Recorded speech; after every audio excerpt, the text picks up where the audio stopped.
है।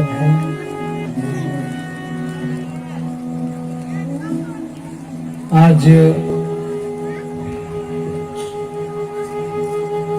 बहुत पवित्र दिन है। पवन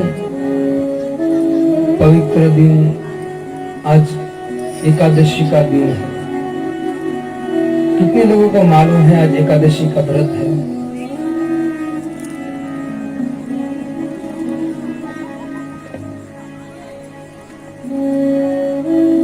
आज माधव तिथि, एकादशी को बोलते हैं माधव तिथि।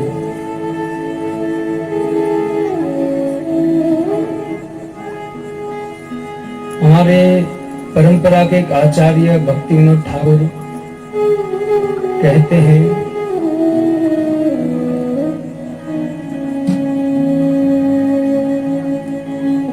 कि व्यक्ति शांति, आनंद और सुख ढूंढ रहा है, और वो सब शांति, आनंद, वो सब खाली मुख के शब्द रह चुके हैं। क्योंकि संसारी लोग जहां आनंद और सुख ढूंढ रहे हैं वो जगह गलत है। भक्ति विनोद ठाकुर कहते हैं कि जब तक व्यक्ति भगवान को प्रसन्न करने का प्रयत्न नहीं करेगा तब तक आनंद और सुख की बात ही छोड़ दे।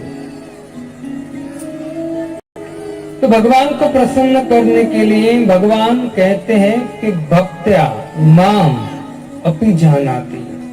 अगर कोई व्यक्ति भक्ति करता है तो निश्चित मैं उन पर प्रसन्न होता हूं।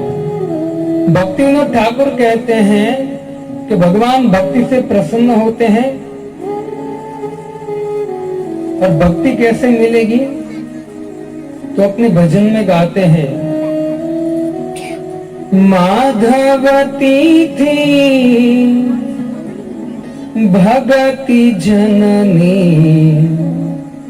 यतन पालन कोरी, कृष्ण वसती वसती बोली, प्रेम रे आदर कोरी। कहते कि जो एकादशी है वो भक्ति जननी है। कोई व्यक्ति अगर एकादशी का व्रत पालन करता है तो भगवान उन पे प्रसन्न होते हैं, उनको भक्ति प्रदान करते हैं। और भक्ति के द्वारा सब कुछ मिल सकता है भक्तों, क्योंकि भक्ति भगवान को प्रसन्न करने वाली है। और जब भगवान प्रसन्न हो जाता है ना, तो आपके जीवन में कौन सी चीज बाकी रहेगी? क्योंकि संसार में आप जो भी कार्य करते हो उसके पीछे का उद्देश्य आनंद और सुख।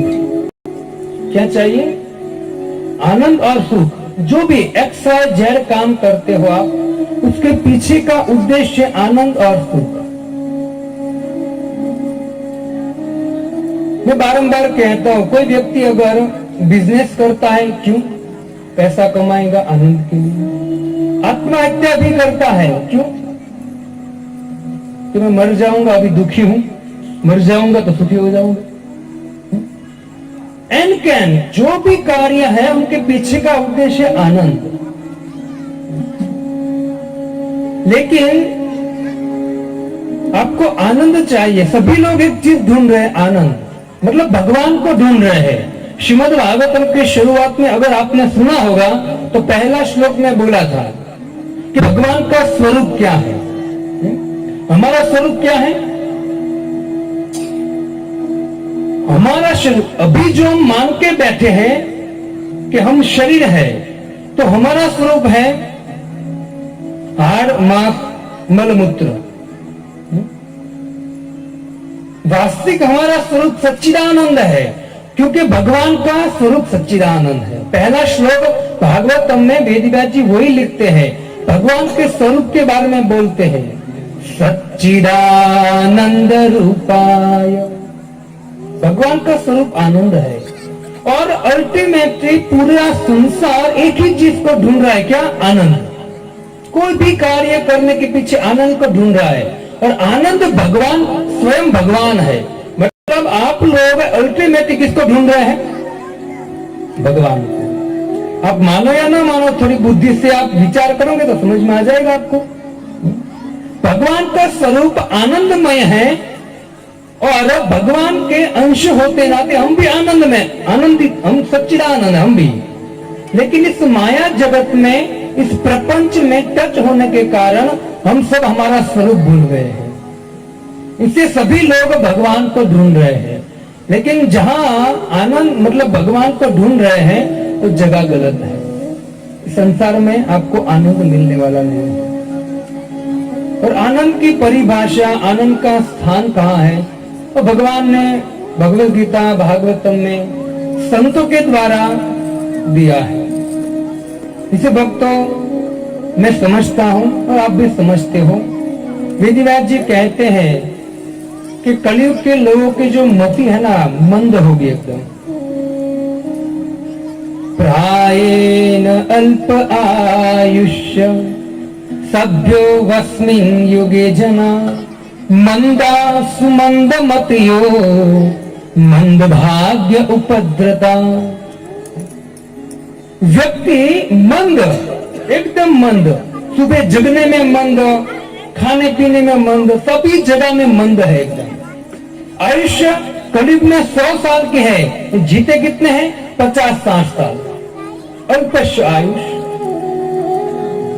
भक्तिविनोद ठाकुर कहते हैं कि इस समय में, कम समय में हमको भगवान को प्रसन्न कर लेना चाहिए, और भगवान प्रसन्न हो गए, हम भगवान को जो पसंद है वो कार्य करने से।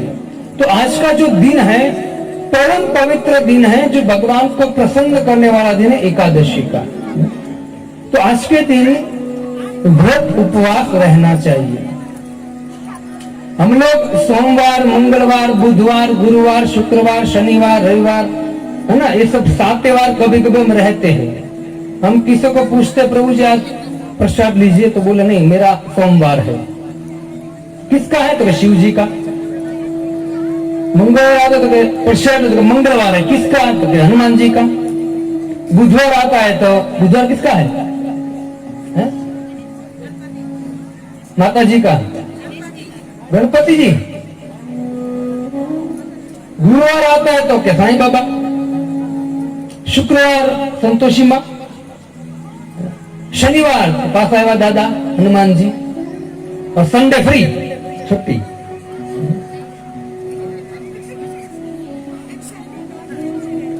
भक्तों, हमको शास्त्र के अनुसरण करना चाहिए। ये सोम, मंगल, बुध, गुरु, शुक्र, शनि या रवि कोई शास्त्र में नहीं लिखा है कि वार आपको रहना है। शास्त्र में एक ही चीज लिखा है, क्या? एकादशी का व्रत का पालन करना। धन्य एकादशी, एकादशी धन्य है जो भक्ति प्रदायिनी है। 15 दिन में एक बार एकादशी का व्रत आता है भक्तों, उसको उपवास करना चाहिए। उप मतलब नजदीक, वास, नजदीक वास मतलब भगवान के नजदीक वास करना चाहिए। आज के दिन ज्यादा से ज्यादा भगवान का नाम लेना चाहिए, भगवान की कथा सुनना चाहिए, सत्संग करना चाहिए। एकादशी में अन्न नहीं खाना चाहिए। एक दिन की बात है कि मूड नाम का असुर था, पद्म पुराण में वेदव्यास जी लिखते हैं।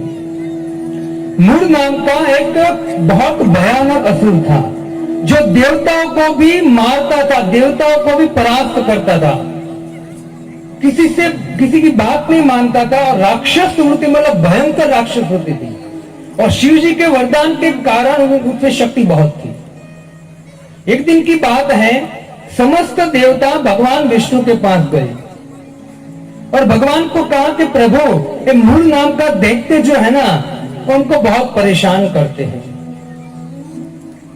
देखो असुर जो होते हैं ना, भागवतम कहता है कि असुर और देवता किसको कहते हैं? तो कहते विष्णु भक्ता सुरा प्रोक्ता।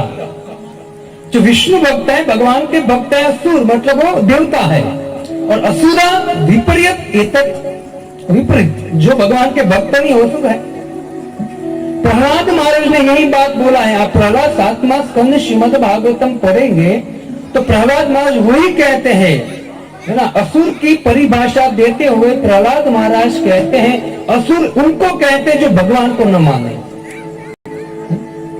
और असुर कितनी भी मेहनत करे, असुर कितनी भी मेहनत करे, उनको कभी सफलता नहीं मिलेगी।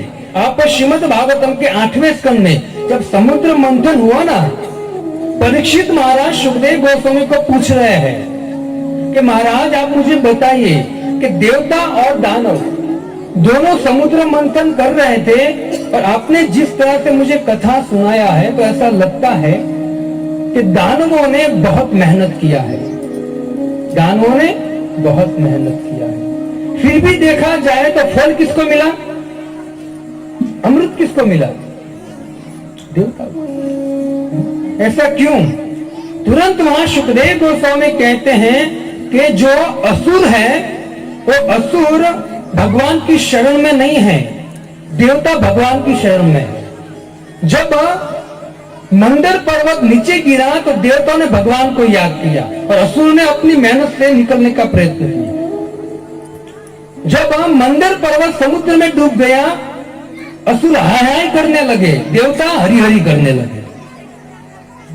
हर क्षण देवता भगवान को याद करते हैं, इससे असुर कितनी भी मेहनत करे ना उसको निराशा ही मिलती है। क्यों? क्योंकि भगवान को नहीं मानते। मूर नाम का असुर भयानक। एक दिन की बात है, समस्त देवता भगवान के पास गए, भगवान को विनंती किया कि प्रभु आप हमारी रक्षा कीजिए। भगवान कहे ठीक, मैं स्वयं मूर नाम के असुर से युद्ध करूंगा। भगवान स्वयं आए मैदान में, और भगवान तो है ही बुद्धिशाली, है ना, भगवान तो भगवान है। मूर नाम के असुर के साथ थोड़ा लड़े भगवान, और थोड़ा युद्ध करने के बाद भगवान ऐसा लगा कि मूर नाम के असुर से भगवान डर गए और भगवान भागे। मूर नाम के असुर को लगा कि देखे डर गया मुझसे, विष्णु मुझसे डर गया। तुरंत वो असुर, भगवान भागे, पीछे असुर, मूर नाम का असुर, आगे भगवान। भागते भागते भागते भागते उनको ऐसा लगा कि अभी पकड़ लूंगा, अभी पकड़ लूंगा। भगवान ने जाकर एक गुफा थी, इस गुफा में भगवान ने प्रवेश किया। जैसे भगवान ने प्रवेश किया ना, वो मूर नाम का असुर ने पर वहां प्रवेश किया, देखा तो भगवान उस गुफा में जाकर सो गए आराम से, आंख बंद कर। मूर नाम का असुर आकर बहुत भला बुरा कहने लगा कि अरे दुष्ट, मेरे डर से कायर की तरह भागा तू और यहां आके सो गया। बहुत भला बुरा बोलने लगा भगवान को, और भला बुरा बोलते उनके साथ पूरा सैन्य था उनका, उनके पीछे बहुत कुछ भला बुरा बोला। भगवान आराम से अपने हाथ बन के सो रहे हैं, और जैसे ही मूर नाम के दैत्य ने सोए हुए भगवान को मारने का प्रयत्न किया ना, तुरंत भगवान से एक तेजवान एक स्त्री प्रकट हुई। एक स्त्री प्रकट हुई और मूर नाम के दैत्य को मारा, एकदम मारा नहीं लेकिन उसको थोड़ा घायल कर दिया, और उनके पीछे जितने भी सैन्य था उस सबको उस स्त्री ने मार दिया। मूर नाम के असुर को आखिर में जब मारने जाए वो स्त्री, उससे पहले मूर नाम का असुर डर गया और तुरंत भगवान के चरणों में पड़ गया। जैसे भगवान को टच किया, भगवान ने आंखें खोली और मूर नाम के असुर ने कहा कि प्रभु मुझे क्षमा करो, कि आपकी शक्ति जो है स्त्री उसको कहो मुझे क्षमा करे। भगवान का और भगवान के भक्तों का एक गुण है कि कोई व्यक्ति उनकी शरण में आता है ना, उसको क्षमा कर देते हैं। मूर नाम के असुर ने क्षमा याचना किया। मूर नाम के असुर को कहा भगवान ने कि तू इस देश को छोड़कर चला जा। मूर नाम के असुर ने कहा नहीं प्रभु, मुझे किसी जगह पे स्थान दीजिए। भगवान ने कहा इस जगत में तेरा कोई भी स्थान नहीं, तेरा स्थान एक जगह पर है। ये जो स्त्री है एक तेजस्वी स्त्री है, जिसके कारण तेरी सैन्य सब मारे गए हैं, वो स्त्री जन्मी है ना। तो पूछा उनको भगवान ने कि तू कौन है? तो स्त्री ने कहा मैं एक दासी हूं, मैं एक दासी हूं। इसलिए उसका नाम पड़ा एकादशी। क्या नाम पड़ा? एकादशी। भगवान ने मूल नाम के असुर को कहा कि आज के दिन एकादशी प्रकट हुई है और आज 15 दिन में एक बार एकादशी का दिन आएगा। कोई व्यक्ति एकादशी के दिन में तू अन्न में वास करना। कहा? अन्न में। जो भी एकादशी के दिन अन्न खाएगा ना, है ना, वो साक्षात असुर को ग्रहण करेगा, दुर्गुण को ग्रहण करेगा, पाप को ग्रहण करेगा। पद्म पुराण में आप पढ़ लीजिए, वेदव्यास जी, बहुत सुंदर कथा। मैं आपको शॉर्ट में कहा, बहुत लंबी कथा है। असुर की उत्पत्ति कैसे हुई, वो कैसे तपस्या किया और देवताओं से कैसे युद्ध हुआ। 2-3 बार देवताओं को परास्त किया, फिर जाके देवता भगवान की शरण में गए। भगवान ने कहा एकादशी के दिन तेरा वास है ना अन्न में है। भक्तों, एकादशी के दिन कम से कम अन्न नहीं खाना चाहिए। आप देखिए, कोई भी साधु संतों को पूछोगे ना, जो भगवान के भक्त हैं, जो धर्म का पालन करते हैं, वो व्यक्ति इनको पूछना, वो कहेंगे एकादशी का व्रत का पालन करना चाहिए। अब एकादशी का व्रत पालन करना एकदम इजी है। पहले तो क्या था कि आपको निर्जला रहना है, पानी कुछ नहीं पीना है, ठीक है। अब कैसा हुआ कि अभी कलयुग के हिसाब से अगर फ्रूट खा सकते हो आप, अगर फ्रूट से भी ना चले तो फिर आप फराल, है ना, कुछ खिचड़ी, फराली खिचड़िया, फराली चिवड़ा जो भी है वो खा सकते हैं। अभी तो आप देखिए फराली चपाती भी आ गई है ना, कि नहीं?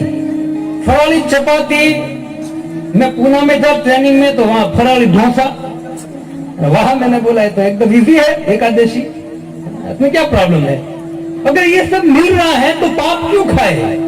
इतना सारा सब मिल रहा है एकादशी को खाने के लिए, तो खामखा पाप क्यों खाए भाई? बात। अभी 2 चीज बाकी है, एक तो दाल और भात, 2 बाकी है, वो भी आ जाएगा, टेंशन मत लीजिए आप। अब क्या प्रॉब्लम है आपको भाई एकादशी रहने से? लोग कहते हैं हम वो चाय की चुस्की लेते हैं, हम कहते हैं मुझे एकादशी नहीं, एकादशी है तो क्या हुआ कि चाय तो फराली है।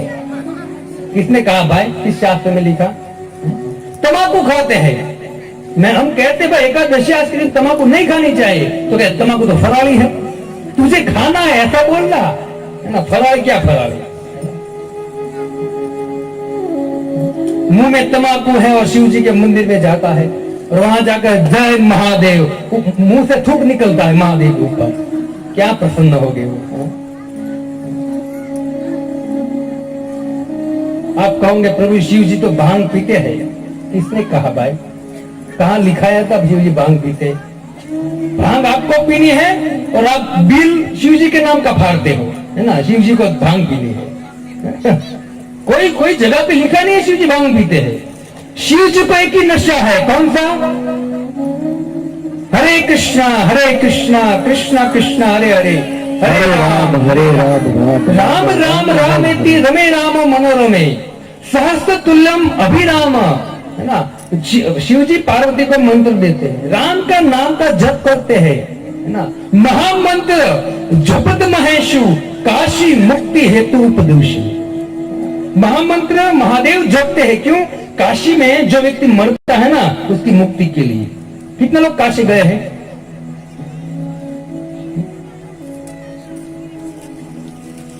कम लोग गए हैं। जाना चाहिए, वहां एक बहुत सुंदर चीज है काशी में, देखने लायक। आपके विरार में भी होगा, लेकिन वहां तो फेमस है स्मशान। काशी का स्मशान फेमस है, मणिकर्णिका घाट।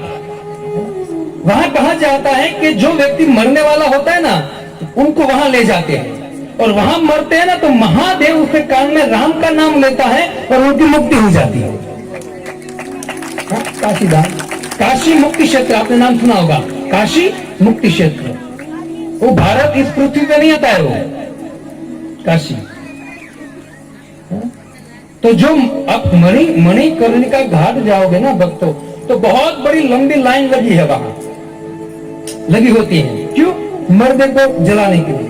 वहां आपको अगर आपके सगा संबंधी को जलाना है ना, तो पहले आपको फॉर्म भरना पड़ेगा वहां, और आपको कहेंगे 2 दिन के बाद आपकी बारी आएगी। तब तक वो जो शरीर है उसको आपको कहीं अच्छी तरह से रखना पड़ेगा।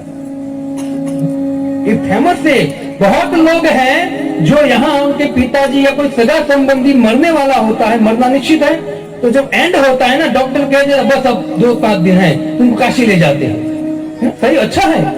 और वहां जाके वो मरता है तो वास्तविक शिव जी उसके कान में राम का नाम बोला। कभी कभी ऐसा होता है कि मरने वाला होता है, उसको काशी ले जाते हैं, डॉक्टर कहते हैं 2 दिन में मर जाएगा, है ना, 2 महीना हो जाता है, कुछ नहीं होता है, हट्टा कट्टा हो जाता है, वो वापस लाना पड़ता है उनको।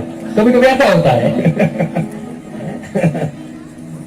एक दिन हमारे भक्तों को एक व्यक्ति ने कहा कि प्रभु जी आप सब वृंदावन यात्रा में जाते हो बहुत बड़ी टीम लेकर, तो मेरे पिताजी को भी लेकर जाइए आप, मेरे पिताजी को लेकर जाइए, क्योंकि पूरा जीवन चला गया, बूढ़े हो गए हैं, लेकिन कभी भगवान का नाम नहीं लेते हैं और दिन रात बिजनेस बिजनेस बिजनेस बिजनेस लगे रहते हैं।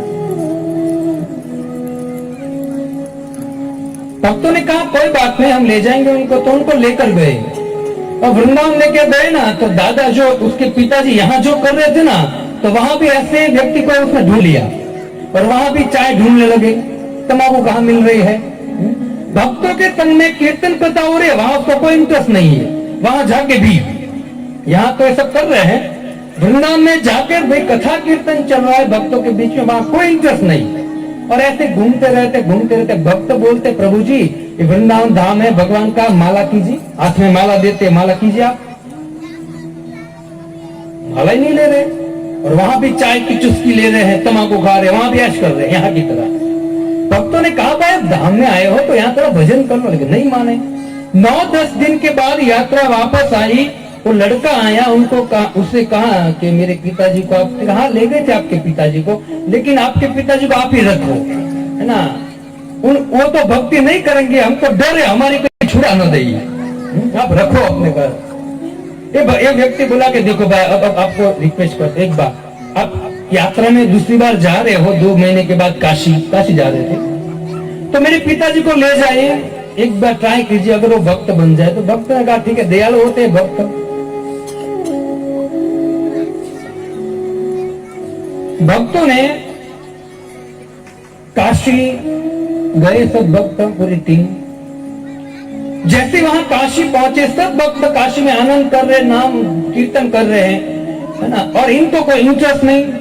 मणिकर्णिका घाट जहां मर्दे को जलाया जाता है वहां जाकर बैठे थे, और बैठे बैठे ऐसे बैठे थे, और मर्दे को जलता देखकर ऐसे सीरियस हो गए एकदम।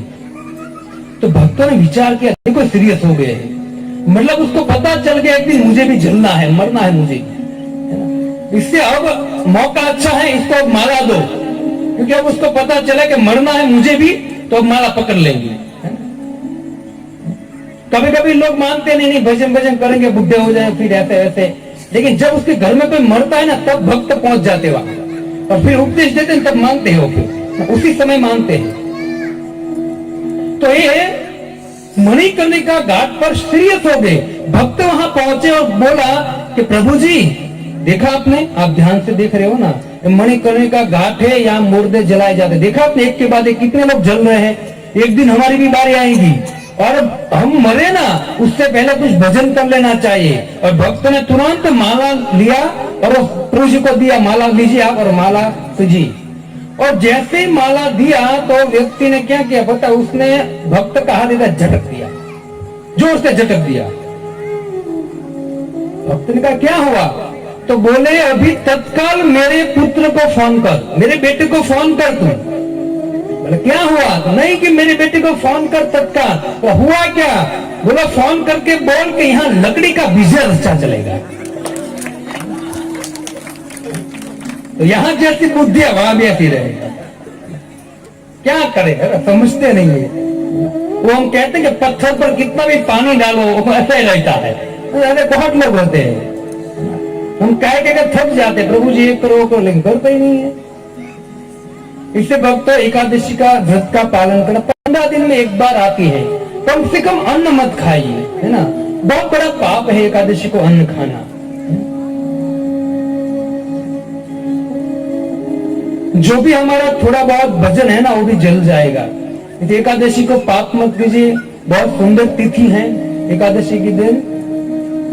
भगवान का नाम ज्यादा से ज्यादा लेना चाहिए और भगवान की कृपा प्राप्त करने का प्रयत्न करना चाहिए। हमें ज्यादातर हमें जो व्यक्ति भगवान का नाम लेता है, भगवान की भक्ति करता है, शास्त्रों में कहा गया है काव्य शास्त्र विनोदेन कालो गच्छति धीमता। काव्य शास्त्र विनोदेन, जो व्यक्ति की मन काव्य शास्त्र मतलब भगवान के नाम में और भगवान के शास्त्र में, भगवान की कथा में है, काव्य शास्त्र विनोदाय कालो गच्छति धीमया, उनका समय जो है ना वो काल नहीं खाता है। अभी आप यहां बैठे हो ना, आप भगवान की कथा सुन रहे हो, ये जो समय है ना उस समय आपका 2 घंटे 3 घंटे जो भी आप कथा में बैठते हो ना, वो समय काल नहीं खा सकता है, वो यमराज नहीं ले सकते। ये समय आपका भगवान के धाम में फिक्स होता है, इस समय काल नहीं खा सकता है, क्योंकि शास्त्र का वाक्य है काव्य शास्त्र विनोदेन। जो व्यक्ति शास्त्र में भगवान के नाम में कथा में आनंद लेता है, विनोद करता है, कालो गच्छति धीमता, उसका काल समय उसका खा नहीं सकता है। लेकिन मूर्खाणाम, जो मूर्ख व्यक्ति है वो क्या करता है, तो कहते हैं कल है व्यस है न च, वो व्यक्ति क्या करता है, झगड़ा करते रहता है, एक दूसरे की ईर्ष्या करता रहता है ना? और व्यसन, दारू पीना, तंबाकू खाना, अनेक प्रकार के व्यसन। खाली ऐसा मत समझना कि कुछ तंबाकू और दारू अफीम चरस पीना ही व्यसन है। जो व्यक्ति इस भौतिक संसार में भगवान को छोड़कर इस नश्वर भौतिक संसार की चर्चा भी खाली करता है ना, वो भी व्यसन है, क्योंकि उस पर कोई लाभ होने वाला नहीं है ना। नारद जी कहते हैं नयात वचम चित्र पदम हरे यशो जगत पवित्र प्रगुणित करहि चित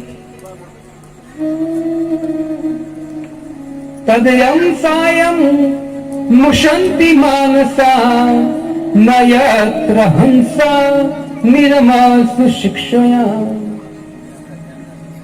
जो भगवान के गुणगान, भगवान की कथा, भगवान का नाम पूरे संसार को पवित्र करने वाला है, उनको छोड़कर कोई व्यक्ति संसार की बातें करता रहता है ना, तो नारद जी उनको क्या कहते हैं, उसके मुख को कहते हैं मुशंति मानसा। उनके मुख को कव्वे का तीर्थ कहा गया है। क्या कहा गया है, कव्वे का तीर्थ। इससे पहले व्याख्या मैंने किया है। इसे भक्त व्यसन उनको भी बोलते हैं जो फालतू बकवास करता रहता है भगवान को छोड़कर। इसे मूर्ख व्यक्ति होता है ना, व्यक्ति व्यसन में लगा होता है। संस्कृत में व्यसन का अर्थ होता है पाप। जो व्यक्ति व्यसन करता है ना, साक्षात पाप को खाता है वो। मैं बारंबार कहता हूं कि मुझे याद रहेगा पूरा जीवन, क्योंकि 2 महीना में राजस्थान जयपुर में रहा हूं, वहां प्रचार किया है। भक्तों डेली 7 दिन का 7 प्रोग्राम होता था मेरा। मैं डेली गाड़ी लेकर निकालता था, मेरे साथ 2-4 भक्त भी पीछे बैठे होते थे। मैं डेली देखता था और ड्राइविंग नहीं करता था। 1-1 किलोमीटर में जयपुर में दारू की दुकान है, 1-1 किलोमीटर में। वो देख के इतना दुख होता था, है ना। व्यक्ति, युवान व्यक्ति, हम देखते थे कि ऑफिस से आता है 7 बजे, सीधा उस बार की दुकान में जाता है, वहां से कुछ जो भी बोतल, दारू की बोतल उठाता है। देखते हैं रोड पर आता है, दारू की बोतल लेकर अपनी डिक्की में डालता है, गाड़ी की किक मारता है या सैलप मारता और निकल जाता है। मैंने देखा, देखो तो सही। और फिर मुझे पता चला भक्तों, मुझे बोला कोई नई बात नहीं, क्यों ये तो होगा ही। मैंने बोला क्यों होगा, तो बोले कि राजस्थान की जो मुख्यमंत्री, बोलिए, मैंने कल ही आपको बोला अगर राजा ही अधर्म कर रहा है ना, प्रजा अधर्म ही करेगी। और जब प्रजा अधर्म करेगी ना, प्रजा के अधर्म पाप का राजा को भोगना पड़ेगा, और राजा कभी भी सुखी नहीं हो सकता है। ऐसी दशा हो चुकी है संसार की। भक्तों, इस शरीर में हार्ड मास के अलावा कुछ नहीं, और हार्ड मास में भी हार्ड मास क्यों डाल रहे हो मेरे भाई, है ना? कचरा क्यों डाल रहे हो कि मावा का, तंबाकू का क्यों डाल रहे हो? मांसाहार, मांस कर खाते, ये तो ऑलरेडी मांस भरा है अंदर, अंदर है क्या, है ना? मांस के अलावा कुछ नहीं है। अगर किसी व्यक्ति पर ट्रक चढ़ जाए ना, उस व्यक्ति पूरा चिप जाएगा, है ना, निकल जाएगा अंदर से माल। तो अंदर से क्या निकलता है? कुत्ता भी नहीं सूंघेगा, ये है सब अंदर। और ऊपर से हम क्या डालते हैं? मांस खाते हैं। बहुत साल तब तो आपको लगता होगा प्रभु जी आप, है ना, ये तो शास्त्र के वाक्य है, क्योंकि हम करोड़ों जन्म से हम भोग कर रहे हैं, यही कर रहे हैं, खाना पीना सोना पुत्र उत्पन्न करना, है ना, ऐश आराम करना, है ना। और बारंबार मनुष्य देह शरीर मिलता है, अलग अलग शरीर मिलता है। इससे हमारा हृदय कठोर हो चुका है भक्तों, हृदय हमारा कठोर हो चुका है, पत्थर जैसा हो चुका है। शास्त्र की जो सत्य बात है, जिसके कारण हमारे पितरों का उद्धार हो जाएगा, उसमें हमारा मन नहीं है, और जहां अधर्म चल रहा है वहां हमारा मन है। तो भक्तों सावधान रहिए।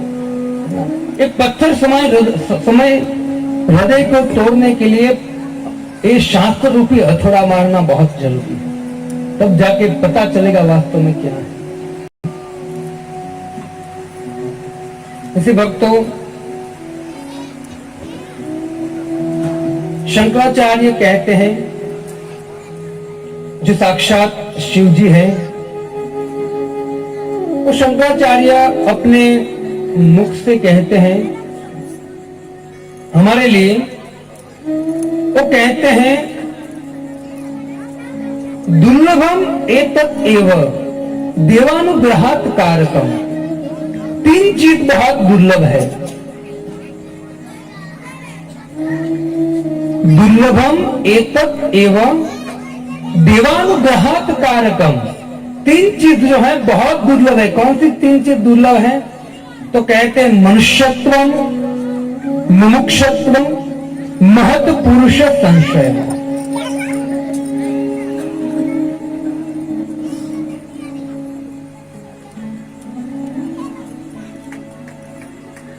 मनुष्यत्व मतलब मनुष्य देह बहुत अति दुर्लभ है, सबको नहीं मिलता है भक्तों। हमारे संत गुजराती में गाते हैं, इससे पहले मैंने बोला था, मोंघो मनुष्य देह फरी फरी ने नहीं मरे बारंबार। बारंबार नहीं मिलता है। शंकराचार्य कहते मनुष्यत्व, मुमुक्षत्व, महत पुरुष संशयम। तीन चीज बहुत दुर्लभ है। तो मनुष्य देह दुर्लभ है। दूसरा मुमुक्षत्व, मनुष्य देह प्राप्त कर कर जन्म मृत्यु जरा व्याधि इस संसार दुखालय नश्वर संसार से मुक्त होने का बुद्धि तो बहुत दुर्लभ है, सबको नहीं मिलती है। और वो बुद्धि कब मिलेगी? तो कहते हैं महत पुरुष संशयम। जब तक भक्तों और भगवान के भक्तों साधु संत का संग नहीं होता है ना, तब तक ये नहीं मिल पाएगा, तब तक ये बुद्धि नहीं आएगी। बहुत दुर्लभ है भक्तों। मनुष्य देह मिला है भक्तों, तो उसका सही उपयोग कर लेना चाहिए। एक राजस्थान की एक रुपकोरी नाम की कन्या है, जो भगवान के सुंदर भक्ता है।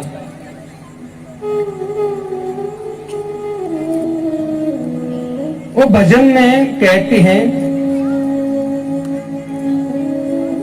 मलमूत्र को नरतन भयो निष्फल है यह चाँद। वो कहते कि मल मूत्र से खिला भरा है शरीर, ये चमड़ा है ना, निष्फल है। मल मूत्र को नरतन भयो निष्फल है यह चाँद। बिना हरि भजन शुद्ध न है बे, चाहे ढोवो आठो याम। ये जो चमड़ा है ना, इसके अंदर हाड़ मांस भरा हुआ है। ब्रह्मा जी ने मढ़ दिया है। और रुपकोरी जो है भगवान की भक्ता थी, वो कहती है कि बिन हरि भजन शुद्ध न है रे। जब तक भगवान का भजन नहीं करोगे ना, ये चमड़ा कभी शुद्ध होने वाला नहीं है। काया छोड़ के उड़ी जय हंसा, पड़ रहे धन धाम। इस शरीर छोड़कर अंदर जो आत्मा है, हम है, निकल जाएंगे, शरीर राख हो जाएगा, रुक्कुरी कहती है। और पड़ो रहे धनधा, आपने जो भी पैसा, रुपया, शौहरत, ऐश्वर्य, मान सम्मान कमाया है ना, वो साथ में कुछ आने वाला नहीं, कुछ आने वाला नहीं। क्या साथ में आएगा? तो कहते हरि भजन। पूछा गया उस रुक्कुरी स्त्री को, पूछा गया है ना कि तो क्या करना चाहिए, तो खुद अपनी बात बताते हुए कहते हैं, रूप कुंवरी सदा छोड़ बसत ब्रजा, भजऊ श्यामा श्याम। रूप कुंवरी सब कुछ छोड़कर कहां चली गई? वृंदावन में गई, और वहां क्या करने लगी? भजन। किसका? श्यामा और श्याम, कृष्ण और राधा। राजस्थान की जैसे मीरा हुई ना, है ना, वैसे ही रूप कुंवरी राजस्थान की एक दूसरी कन्या हुई, जिसने शादी नहीं किया था, पूरा जीवन भगवान का भजन किया था। इससे भक्तों, हमको ये जो संत है ना, उसके पीछे चलना चाहिए, क्योंकि जो संत है ना, हमारे पाप का अंत लाता है। संत का संग हमारे पाप का अंत लाता है भक्तों। क्योंकि हम कथा में आने के बाद भी हमको बैठने नहीं देता है। कौन नहीं बैठे? पाप नहीं बैठ देता।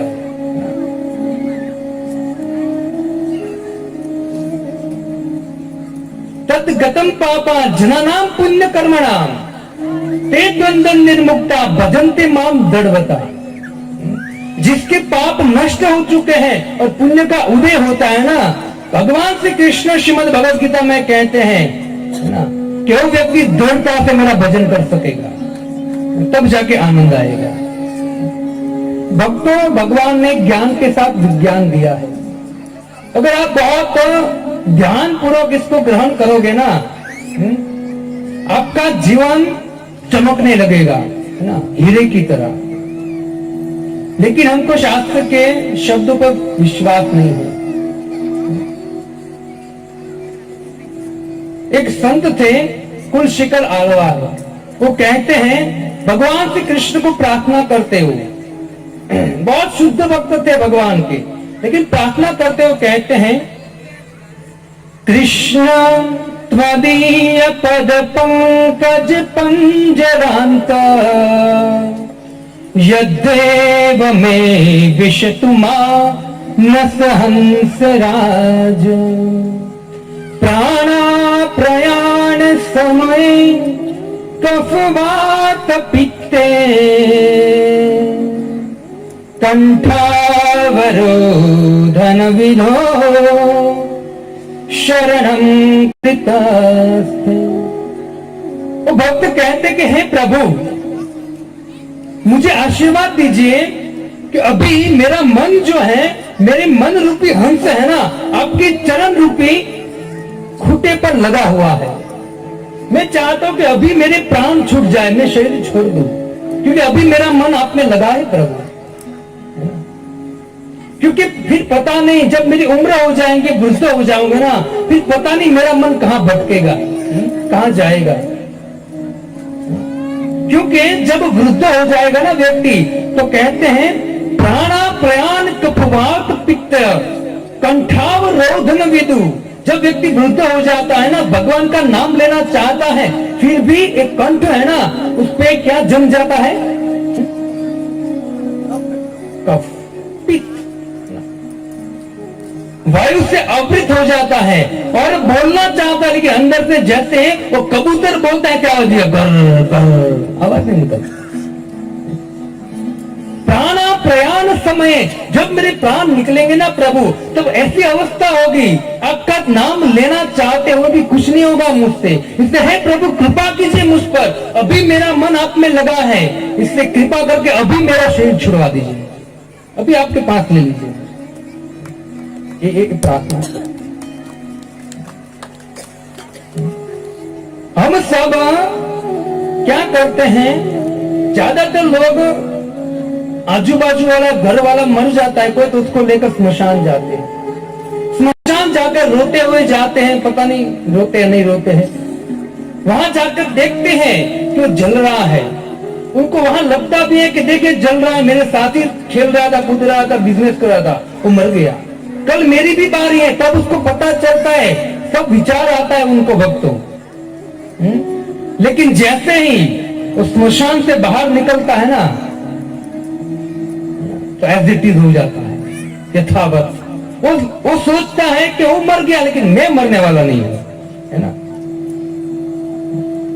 जिज्ञासा करनी चाहिए कि व्यक्ति मर गया, हम नहीं चाहते हमें क्यों मरना पड़ता है ना। हमारे प्रभुपाद जी कहते कि मरकट वैराग्य मत लाइए। एक तो मरघट और मरकट, मतलब एक तो स्मशान वैराग्य मत लाइए और एक बंदर का वैराग्य मत लाइए, दो वैराग्य मत लाइए। स्मशान में जाते मरते को जलते देखते तो वैराग्य आ जाता है कि नहीं, हमको भगवान का भजन करना, कुछ अच्छा काम करना चाहिए। लेकिन जैसे बाहर आते हैं तो भूल जाते हैं सब, वापस हम पाप में लग जाते हैं। और दूसरा बंदर वैराग्य, आपने सुना है बंदर वैराग्य का किसी ने? आपको सुना तो ध्यान से सुन जाए। एक दिन जंगल में बहुत सारे बंदर कूद रहे थे, तो एक बंदर जो वृद्ध था उसने मीटिंग बुलाया, सब बंदरों को नीचे बुलाया, नीचे आओ, मीटिंग किया। और मीटिंग करके वृद्ध बंदर ने कहा कि देखो भाई, जो मनुष्य है ना, तो मनुष्य 15 दिन में एक बार एकादशी का व्रत करता है। क्या करता है? एकादशी का। तो हमको भी करना चाहिए भाई, है ना, हम भी कुछ कम थोड़ी ना है, हम भी करेंगे। तो सबने मीटिंग किया, ठीक है कोई बात नहीं, एकादशी करते हैं। अभी शाम हो गए, एकादशी चालू हो जाएंगी सुबह। तो उसमें से एक बंदे ने बोला चलो कोई बात नहीं, एकादशी का पालन तो करेंगे, लेकिन एकादशी का पालन करें और शाम तक हम भूखे रहें और हमारे में इतनी भी शक्ति न रहे कि हम झाड़ पर चढ़ सके। तो इसे काम करो, सब लोग झाड़ पर चढ़ जाओ पहले, फिर एकादशी का चालू करो व्रत। तो सब लोग झाड़ पर चढ़ गए। दूसरे बंदर ने कहा कि वो बात तो ठीक है, वो बात ठीक है, लेकिन मान लीजिए हम झाड़ पर भी चढ़ गए, लेकिन हो ना हो कल एकादशी का पारण व्रत करना है ना, पारण तो खाना पड़ेगा कुछ। तो हम भूखे रहेंगे पूरा दिन, तो हो सकता है हमें ऐसी शक्ति भी न रहे कि हम फल तोड़ न सके, वृक्ष से फल खाने के लिए तोड़ भी न सके। इसे काम करो, आप सब फल तोड़ के तैयार रहो। अभी एकादशी चालू नहीं हुई है, ये प्लानिंग चल रहा है बंदरों का। बोले कल ऐसा भी समय आ सकता है कि कल हमारे में शक्ति न रहे, हम फल तोड़ ना सके। एक काम करो, सब एक एक फल तोड़कर तैयार रहो। सबने एक एक फल तोड़ के हाथ में रखा। बंदर का तो काम है 2-2 फल, 3-3 फल लेते हाथ में। जो वृंदावन गए हैं, परंतु वो आ गए तो बारम्बार जाकर उसको पता ही होगा। तो सबने एक एक फल तोड़कर तैयार रखा। तीसरा बंदर बोला देखो भाई, हम वृक्ष पे चढ़ गए, फल भी तोड़ लिया, तो होना हो कल इतनी अशक्ति आ जाए कि हम उसको मुंह से तोड़ भी ना सके। तो ऐसी अशक्ति आ जाए कि मुंह से हो सकता है तोड़ भी ना सके फल। एक काम करो, सभी एक एक निवाला तोड़ के रखो मुंह में। बंदर क्या कर रहा है? तो बोला ठीक है, सबने एक एक निवाला तोड़ा और मुंह में रखा। चौथा बंदर ने कहा देख भाई, कल एकादशी है और हो सकता है कल ऐसी अशक्ति आ जाए कि हम चबा भी ना सके। एक काम को चबा कर तैयार रहो। पांचवें बंदर ने कहा अरे मूर्खो, बाकी क्या रहा, खा जाओ, एकादशी हो गई आपकी। बंदर वैराग्य नहीं लाना है प्रभु, नहीं लाना है। आप श्रीमद् भागवतम में आए हो ना, कुछ लेके जाओ, प्रतिज्ञा करो प्रभु जी महामंत्र जपेंगे, भगवान का नाम लेंगे कलयुग में, है ना। इस हाड़ मास का शरीर का पता नहीं कब छूट जाए, उससे पहले ऐसा कुछ काम करेंगे ना, भगवान श्री कृष्ण प्रसन्न हो जाए, हमारे पितरों का उद्धार हो जाए। भक्ति विनोद ठाकुर कहते हैं कि हमारा जीवन कैसा है? कमल दल जला जीवन तलमल, कराऊ हरि पद प्रीति रे। कमल दल जल, जिस तरह बारिश आती है ना तो कमल पर एक बिंदु रहता है पानी का, इतना चमकता है सुंदर, लेकिन जैसे हवा आएगी तो बिंदु, वैसे हमारा जीवन पता नहीं कब छूट जाए शरीर। इससे बुद्धिमानी उसमें है कि शास्त्र को फॉलो करते हुए भगवान का विज्ञान प्राप्त करें और जीवन जिए। देखो भक्तों, इस्कॉन संस्था जो है ना, इस्कॉन संस्था आप सब जानते हो 700 मंदिर है विदेश में, कुल मिलाकर 700 मंदिर है। विदेश में 400 मंदिर है। अमेरिका न्यूयॉर्क 40 मंदिर है राधा कृष्ण के। वो लोग जानते नहीं थे कृष्ण कौन है ना, लेकिन ऐसी भक्ति वेदांत स्वामी शिव रूपाचार्य समझा कृष्ण है कौन, और भगवत गीता ही आपका सनातन ग्रंथ है। दुर्भाग्य की बात है कि इस भारत देश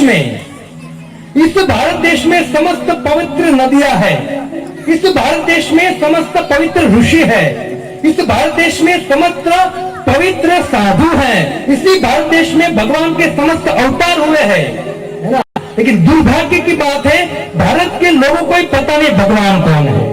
सोचिए आप, मुसलमानों को पूछो भगवान कौन है, अल्लाह। क्रिश्चियन को पूछो भगवान कौन है, जीसस क्राइस्ट। भारतीय को पूछो भगवान कौन है ना, दोनों हाथ से सिर खुजवाएगा कौन है भगवान, कंफ्यूज है पूरा। भगवत गीता पढ़िए, अपनी बुद्धि चलाओगे तो कभी भी एक पॉइंट पर कभी नहीं आ पाएंगे। क्या करना है पता नहीं चलेगा, ऐसे जीवन चला जाए कुत्ते गधे की तरह। आप सोचेंगे प्रभु मैंने बंगला बनाया, गाड़ी लिया, ये लिया, उसमें नया क्या है? सब लोग ले रहे गाड़ी, सब लोग बंगला बांध रहे हैं। क्या नया कर रहे हो आप? कुछ नहीं। नया वो व्यक्ति कर रहा है जो व्यक्ति भगवान श्री कृष्ण को प्रसन्न करने का प्रयत्न कर रहा है, नया कर रहा है। तब तो तालियां बजाकर उड़ाकर चले मत जाना, कुछ लेकर जाना। क्योंकि आप ऐसा मत समझना तालियां बजाएंगे तो प्रभु खुश हो जाएगा, नहीं। मैं खुश तब होगा जब आप भगवान का नाम लेना चालू करोगे। ऐसा खुश होने वाला मैं नहीं हूं, क्योंकि मेरे गुरु ने वो सिखाया है दूसरे को भक्त बनाना। इससे शास्त्र की बात यहां आपको मस्का मारना नहीं बैठा हूं, आपको अच्छा लगे वो बात नहीं बोलूंगा यहां, वरना मस्का पॉलिश तो बहुत आता है मुझे। लेकिन यहां जो शास्त्र की बात है, आपका सुधार है तो आपको कहा जाएगा। ये भागवतम है, ये बोलते ठाकुर है भक्त। तो भगवान श्री कृष्ण की लीला गान कर रहे हैं, तो आपको मैंने टॉनिक दवाई दिया है, जैसा रोग है ऐसी दवाई दिया है मैंने, आप ले लेंगे तो अच्छा होगा आपके लिए। एक दिन की बात है भक्तों कि भगवान श्री कृष्ण बारंबार माता यशोदा और नंद बाबा को कहते कि बाबा मैं बड़ा हो गया हूं, अब मुझे गाय चारने की, जंगल में जाने की अनुमति दीजिए। बाबा ने कहा बेटा अभी तो छोटा है, अभी तो छोटा है। और यशोदा तो जाने नहीं देती थी, यशोदा तो तुरंत डांटती, नहीं तुझे कहीं नहीं जाना है, बहुत छोटा है तू। बारंबार भगवान श्री कृष्ण माता पिता को कह रहे हैं मुझे जंगल में जाने दीजिए गाय चारने के लिए।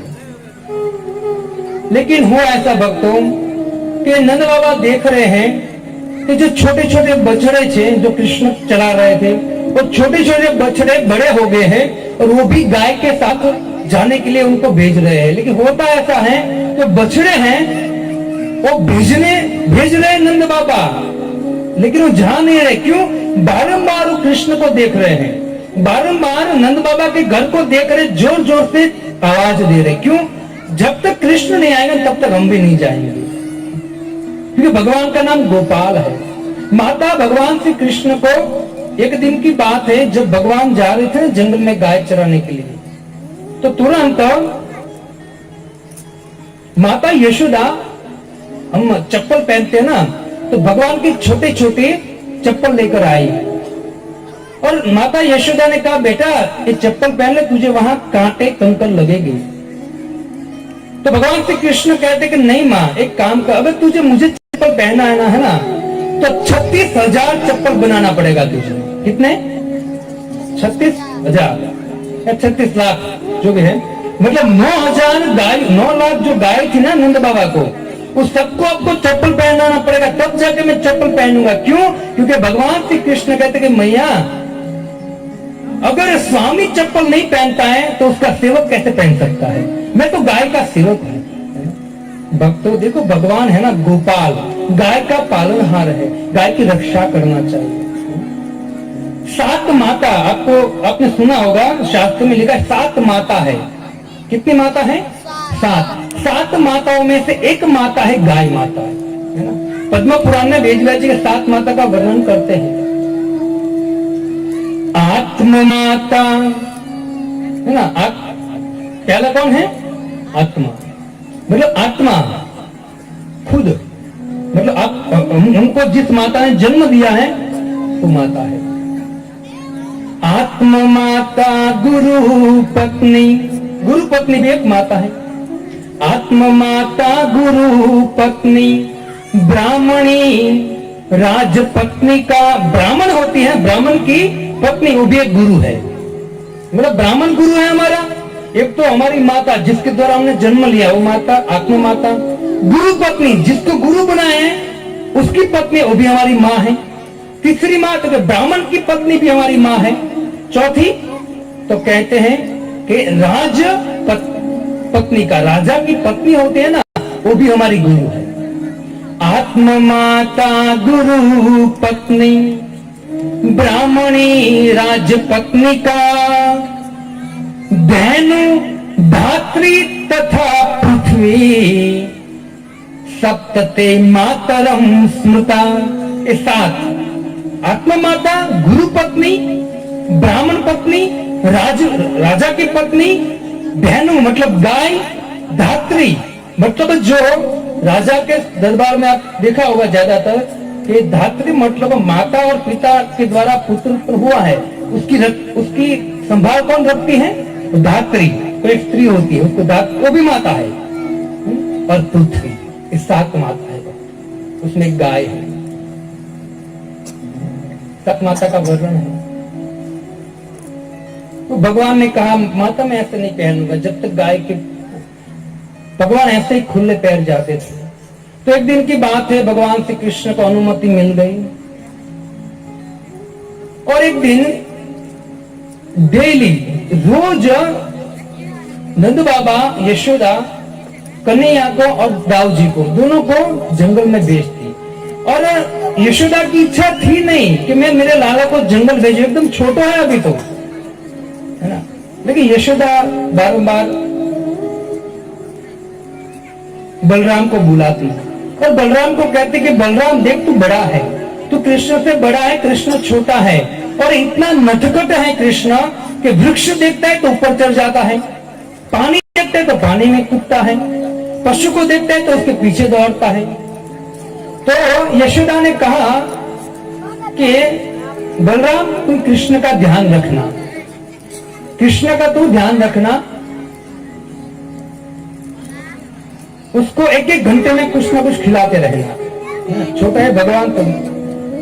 यशोदा माता का वात्सल्य प्रेम देखकर बलराम जी कहते हैं कि माता तू चिंता मत कर, उसको मैं कहीं जाने दूंगा दूर।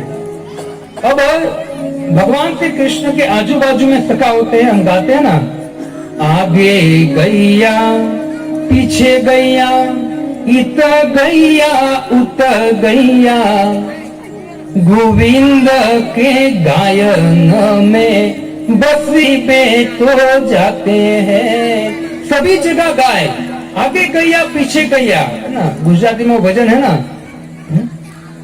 आगे आगे गैया पीछे पीछे गाय, आगे आगे गैया पीछे पीछे गाय, बीच में मेरो मदन आगे गैया पीछे पीछे गाय, छोटे से मेरो मदन आगे आगे गैया पीछे पीछे गाय, बीच में मेरो मदन गैया पीछे पीछे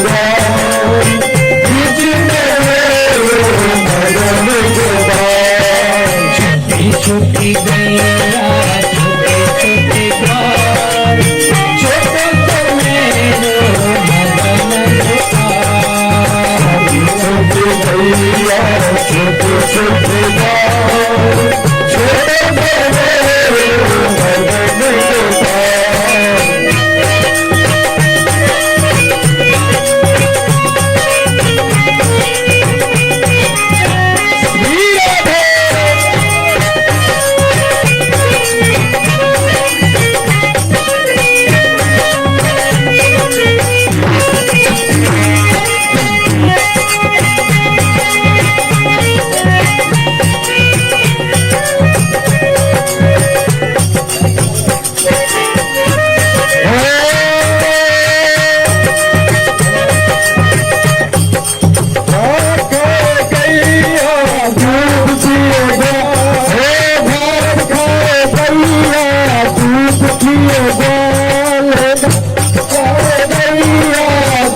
भगवान श्री कृष्ण अपने ग्वाल वाल सखाओं के साथ जंगल में जा रहे हैं।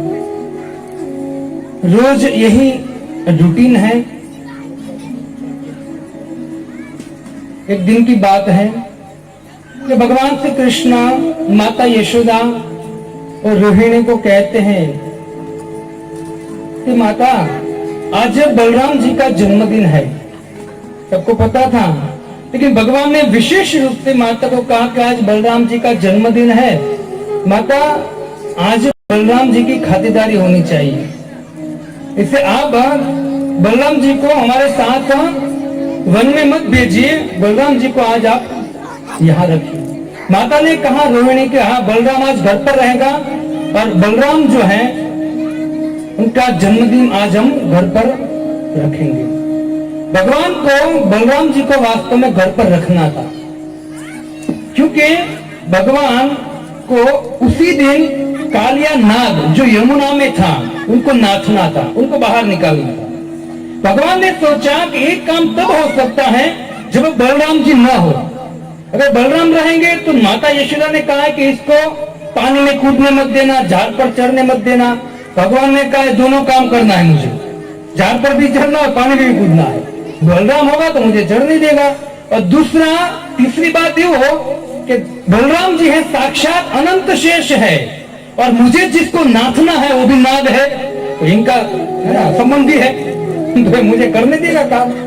तो तीन चीज से भगवान ने देखा कि मुझे काम करने नहीं देगा, इसलिए बलराम जी को एन प्रकार माता को बहुत फोर्स कर घर पर रखा। जब कालिया नाग का दमन किया तब बलराम जी नहीं थे।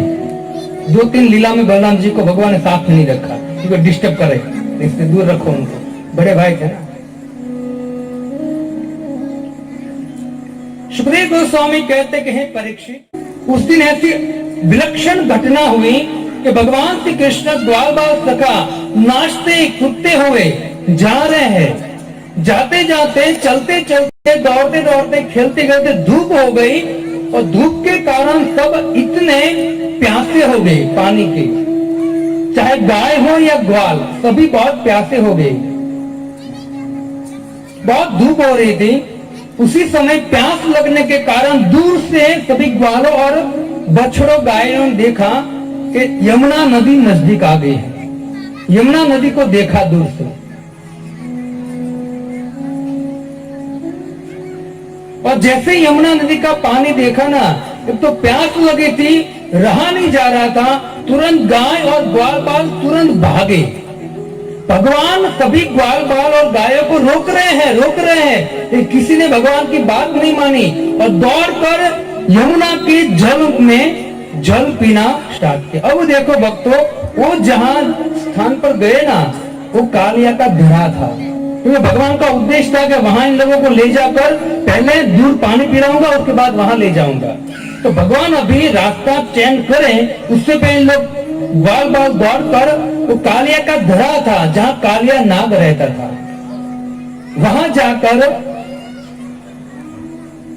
सबने पानी पी लिया। और जैसे पानी पिया भक्तों, सब कालिया का वो विषैला पानी पीकर सब मृत हो गए, सब मर गए, वहीं गिर गए। इतनी सारी गाय, इतने सारे ग्वाल, सब लोग। भगवान दूर से देखा, नजदीक आए, क्या हुआ? भक्तों, सुखदेव गोस्वामी कहते कि हे परीक्षित, प्रायः समस्त गाय, बछड़े, गोपाल सभी मर गए थे, लेकिन जैसे भगवान श्री कृष्ण नजदीक आए, अपनी प्रेममय दृष्टि के द्वारा उस गायों को, बछड़ों को और अपने मित्रों के सामने दृष्टि डाली ने, और इस तरह से खड़े हो गए जैसे कोई व्यक्ति रात को सोता है और सुबह करवट लेकर झुकता है, ऐसे तुरंत खड़े हो गए सब भगवान की दृष्टि के द्वारा। पर हमारे ऐसी भक्ति वेदांत स्वामी श्री रूपपाद जी कहते कि देखो ये भगवान है, खाली दृष्टि, भगवान की इतनी अमृत में दृष्टि है। कालिया का विष ऐसा था भक्तों कि आप अभी जाओगे वृंदावन तो अभी भी कदम वृक्ष है वहां, लेकिन सुखदेव गोस्वामी कहते हैं कि जब कालिया वहां रहता था ना, तो आजू बाजू में सभी वृक्ष जल के खाक हो गए थे, और ऊपर से पक्षी भी निकला ना, तो पक्षी भी नीचे गिरकर मर जाता था। इतना कालिया के विष की ज्वाला निकल रही थी, कौन बच सकता है? वो लोग ऑलरेडी विष पीकर मर गए थे। सुखदेव गोस्वामी कहते हैं कि जैसे भगवान की अमृत में दृष्टि पड़ी उन लोगों पर, वो लोग तुरंत जीवित हो गए। श्रीमद् भागवतम में भक्तों, पितामह भीष्म भी बहुत दुखी थे, लेकिन जैसे भगवान उनके सामने आए, विशुद्धया धारणया हताशुभ, जैसे भगवान ने उन पर दृष्टि डाली ना, उनका अशुभ चला गया और शुभ की प्राप्ति हो गई, समस्त दुख चले गए। जो अर्जुन ने अनेक तीर मारकर उसको छली कर दिया था। समुद्र मंथन में भगवान ने कहा असुर और देवता को कि आप समुद्र मंथन कीजिए, जब मंथन करोगे ना, अंदर से अमृत निकलेगा, अमृत आप लोग बांट कर पी लीजिए। उसी समय मंथानी के रूप में मंदराचल को लेकर आया, एक साइड देवता थे, एक साइड दानव थे। इतना बड़ा मंदिर, 1 लाख योजन बड़ा मंदराचल पर्वत था। 1 योजन मतलब 8 किलोमीटर है ना, हमारा कंप्यूटर हैंग हो जाएगा, इतना बड़ा पर्वत था। वो पर्वत को लेकर असुर और देवता आ रहे थे, इतना वजनदार था कि बीच में ही उन लोगों से छूट गया। सुखदेव गोस्वामी कहते हैं कि जैसे छूटा तो देवता और दानव, बहुत देवता, बहुत सारे दानव उसके नीचे दबकर मर गए। अनेक मर गए, अनेक हैंडीकैप हो गए, किसी का हाथ कट गया, किसी का पैर कट गया। लेकिन परीक्षित को कहा कि हे परीक्षित, उसी समय असुर तो जोर जोर से चिल्ला रहे थे, देवता ने भगवान को याद किया, और जैसे भगवान को याद किया ना भक्तों, भगवान ने उसी मंदराचल को अपने एक हाथ से उठाया और गरुड़ की पीठ पर रख दिया। सोचिए गरुड़ कितना बड़ा होगा। और भगवान ने जो मर गए थे देवी देवता, उसके ऊपर दृष्टिपात किया, और जैसे अपनी दृष्टि डाली अमृतमय, देवी देवता जैसे हैंडीकैप थे, मर गए थे, सभी जीवित हो गए भगवान की दृष्टि की। अनेक एग्जाम्पल है भक्त भागवतम में। इसे हमको क्या करना चाहिए? हमारे नरसिंह मेहता कहते हैं, है ना, कि सुबह उठकर दर्शन करना चाहिए। किसका? भगवान का। जो गुजराती लोग है समझ जाएंगे। आंख मारी उघाड़े क्या, चाने कॉफी सीताराम। सुबह आंख खोलते हम लोग अभी क्या देखते हैं? चाय और कॉफी, है ना, या पेपर हाथ में लेते हैं। नरसिंह मेहता है जिसके लिए भगवान 52 बार आए थे इस धराधाम पर। तो नरसिंह मेहता कहते हैं कि आंख खोलते ही हमको राधा कृष्ण सीताराम का दर्शन होना चाहिए। ये जीवन की सार्थकता है। लोग तो सुबह उठते ही तुरंत, जैसे लोग कौवा सुबह उठते ही kaa करता है ना, वैसे सुबह उठते ही तो चा चा चा चा चा। वो फांसी का फंदा अंग्रेज हमको देकर चले गए हैं, चाय का नशा। पहले नहीं था, वो अंग्रेज देकर चले गए। 3 से 6 3 घंटे की भागवत कथा है, जिस भागवत कथा के द्वारा उनके माँ बाप पितरों का उद्धार होने वाला है। 3 बजे आता है, 4:30 बजे होता है ना, तो तुरंत याद आता है कि चाय पीना है, टाइम हो गया है ना। वो 2-5 रुपए की चाय आपको श्रीमद् भागवतम कथा से खड़ा करके घर पर ले जाएगी। सोचिए, नशा है। इससे आंख मारे, जब आंख खोलो ना सुबह, भगवान का दर्शन करो। मंदिर में जाओ तो भगवान का दर्शन करो, और भगवान का दर्शन करोगे ना, भले हमारी स्थिति कुछ भी हो भक्तों, हमारी स्थिति कुछ भी हो, हमारा मन कहीं भी हो, भले हम भगवान को ठीक से न देखें, लेकिन भगवान अगर हम पे दृष्टि डालेंगे ना, हमारा कल्याण हो जाएगा। इस भाव से जाइए कि ठाकुर जी मुझे देख लेंगे। हमारे वृंदावन के संत, जिसका नाम सूरदास डेली बांके बिहारी का दर्शन करने आते, बांके बिहारी के मंदिर में घूमकर चले जाते। एक दिन उसके वहां के संतों ने, भक्तों ने, व्यक्ति ने एक व्यंग किया कि सूरदास जी आप क्यों आते हो मंदिर? यहाँ आपको दिखता नहीं है, क्यों आते हो आप? आपको दिखता है कुछ? सूरदास जी के लिए, सूरदास जी बोले मुझे नहीं दिखता है, मुझे तो नहीं दिखता है, लेकिन मेरे ठाकुर को दिखता है। मैं यहाँ हाजिरी पुराने आता हूँ कि यहाँ मेरा भक्त आ गया। एक बार कहा कि आपको दिखता नहीं, क्यों आते हो आप? सूरदास जी वो अंदर की आंख थी, बाहर आंख नहीं थी, अंदर की आंख थी। जैसे सूरदास जी बांके बिहारी के सामने आते ना भक्तों, वो तुरंत तो एक प्यार गाते। कैसी प्यार गाते? जो जो भगवान ने श्रृंगार किया है ना, वो श्रृंगार कौन से कलर का है, क्या पहना है, सब कुछ वर्णन करते, है ना, सब कुछ वर्णन करते। अंधे थे, फिर भी उनको अंतर की दृष्टि होने के कारण सब कुछ समझ जाते सूरदास जी। एक दिन भक्तों ने बोला अंधा है या नहीं समझ में नहीं आ रहा है ना, ऐसे भी वर्णन करता है। तो उस भक्तों ने क्या किया, एक दिन भगवान को कुछ पहनाया नहीं, भगवान को कुछ नहीं पहनाया। सूरदास जी आए तो सूरदास जी को पूछा, सूरदास जी आज बताइए भगवान ने क्या पहना है? सूरदास जी हंसने लगे। सूरदास जी कहे आज हरि नंगम नंगा, आज भगवान ने कुछ नहीं पहना है। लेकिन सूरदास जी के अंदर अंतरात्मा की आंखें थी। इससे ब्रह्मा जी अपनी ब्रह्म संहिता में कहते प्रेमान जन छुरित भक्ति विलोचनैन संत सदैव हृदयेषु विलोकयन्ति। जिसको प्रेम रूपी अंजन लग गया ना आंख में, वो संत सदैव हृदय में भगवान का ध्यान करता है, भगवान को दर्शन करता है, भले अंधा हो। ये सूरदास जी का